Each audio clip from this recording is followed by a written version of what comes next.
জাতীয় বাজেট সম্পর্কে আপনার সার্বিক মূল্যায়ন আশা করি।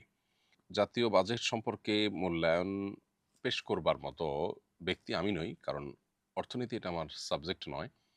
আমি অর্থনীতির কোনো বিশেষজ্ঞ ব্যক্তিও নই। অতএব বাজেট সম্পর্কে আমি অর্থনৈতিক অ্যাঙ্গেল থেকে দৃষ্টিকোণ থেকে সমালোচনা করার মতো সুযোগ, সামর্থ্য, যোগ্যতা কোনোটি আমার নেই। তবে দেশের একজন সাধারণ মানুষ হিসাবে, একজন নাগরিক হিসাবে খোলা চোখে আমি কয়েকটি জিনিস দেখতে পেয়েছি। সেই আলোকে আমি কথা বলতে পারি। ইতিবাচক দিকগুলোর মধ্যে একটা হলো যে তামাক জাতীয় যে পণ্য, এগুলোর কর বাড়ানোর ফলে এই নেতিবাচক অভ্যাস পরিত্যাগে মানুষকে উৎসাহিত করা হয়েছে একভাবে। এটা একটা পজিটিভ দিক আলহামদুলিল্লাহ। ধান, চাল, গম, আলুসহ ৬০ টা নিত্যপণ্যের উপর যে উৎস করের হার কমানো হয়েছে, সেটাও বাজারে ইতিবাচক ফল দিতে পারে। অনেক চিকিৎসা পণ্যের আমদানিতে শুল্ক কমানো হয়েছে। এটাও বেশ পজিটিভ একটা দিক বলে আমার কাছে মনে হয়েছে। নেগেটিভ দিকগুলোর ভিতরে একটা হলো যে বাজেটে ওলামা একরাম বা মাদ্রাসাগুলো, বিশেষ করে কওমি মাদ্রাসাগুলোর জন্য তেমন কোনো বিষয় কিছুই উল্লেখ হয়নি আমি যতটুকু জানি।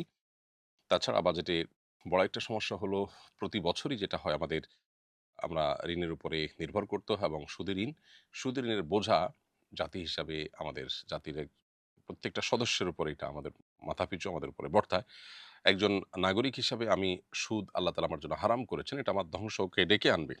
আমি ঈমানদার হিসাবে সুদের ভয়াবহতাটাকে আমি উপলব্ধি করি এবং এটা থেকে আমি ব্যক্তিগতভাবে বেঁচে থাকার জন্য সংগ্রাম করি। কিন্তু দেশের নাগরিক হওয়ার সুবাদে বা এর কারণে রাষ্ট্র বা সরকার যখন সুদী ঋণ নেয়, তখন সেক্ষেত্রে সেটা মাথাপিছু হারে আমার উপরে বর্তায়। আমার গুনাহ না হলেও আমার উপরেও যে ঋণের একটা বোঝা আসছে, এই জায়গা থেকে সরকারকে বের হয়ে আসার চেষ্টা করতে হবে। এটা বড় মাপের একটা সমস্যা এবং এইটা থেকে বের হয়ে আসার জন্য বহুবিধ প্রস্তাবনা আছে, বহুবিধ বিকল্প আছে।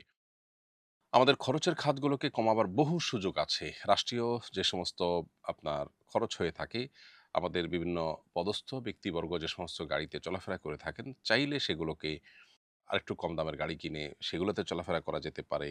শো অফ জাতীয়, প্রদর্শন জাতীয় বহুত বিষয় আছে যেগুলোকে নিয়ন্ত্রণ করা যেতে পারে। অপচয় কন্ট্রোল করা যেতে পারে, নির্মূল করা যেতে পারে।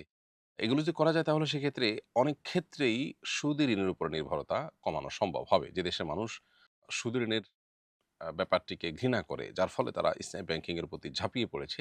সে দেশের নাগরিকদের চাওয়া যে সুদী ঋণ মুক্ত বাজেট প্রণয়ন করা, সেটা বলার অপেক্ষা রাখে না। অতএব বাজেটে সেই দিকটাকে বিশেষভাবে ফোকাসে আনা দরকার এবং মনোযোগ দেওয়া দরকার। একদিনে বা রাতারাতি সম্ভব না হলেও পরিকল্পনা করে সেখান থেকে বের হয়ে আসার চেষ্টা করা উচিত। দোয়া করি আল্লাহ তাআলা আমাদেরকে আমাদের জাতীয় জীবনে সার্বিকভাবে আল্লাহ তাআলা বারাকা দান করুক। আমাদের জাতীয় অর্থনৈতিক জীবনে বিশেষভাবে আল্লাহ তাআলা বারাকা দান করুন।